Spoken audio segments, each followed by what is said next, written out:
शेतकरी मित्रांनो नमस्कार. मी अमोल डाकले, शिवशक्ती ॲग्रो एजन्सी मार्फत आज आपण प्रगतशील शेतकरी आहेत तर गोगरे साहेब आहेत आणि गोगरे मॅडम आहेत. तर आज आपण जाणून घेऊया त्यांच्याकडून की हा साहेबांचं 265 ऊस आहे तर याला कुठल्या नियोजन कसं केलंय, काय केलंय.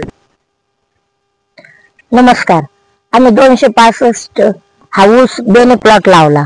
त्याला खतांसाठी व मार्गदर्शनासाठी शिवशक्ती ॲग्रोचे KPS कंपनीचे खते आम्ही सर्व वापरली. बेसल डोस पासून त्यांच्या मार्गदर्शनाखाली खताचं सर्व व्यवस्थापन केलं. त्याच्यामुळे रिझल्ट अतिशय चांगला आला. तशी थोडी शेती जास्त असल्यामुळे गाई गडबड होती तरी त्यांच्या मार्गदर्शनामुळे आमचा हा बेने प्लॉट चांगला आलेला आहे. तुम्ही बघा एका याला किती फुटवे फुटलेले आहेत. दाखव त्यांना. 12 ते 13 फुटवे आहेत आणि ऊसाची कांड्या खूप आहे. 22 ते 25 पर्यंत कांड्या गेलेल्या आहेत.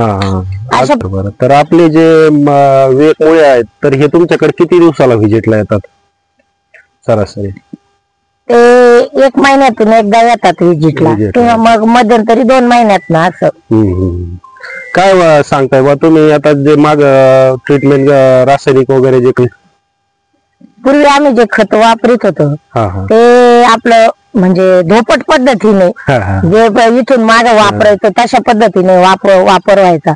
परंतु आता मार्गदर्शनामुळे प्लॉट पण चांगला आला, रिझल्ट पण चांगला आहे. म्हणजे पुढे टनेज पण चांगलं पडेल. आता हा बेने प्लॉट आहे राहिले आम्ही लागवडीसाठी वापरून बाकी कारखान्याला देऊ.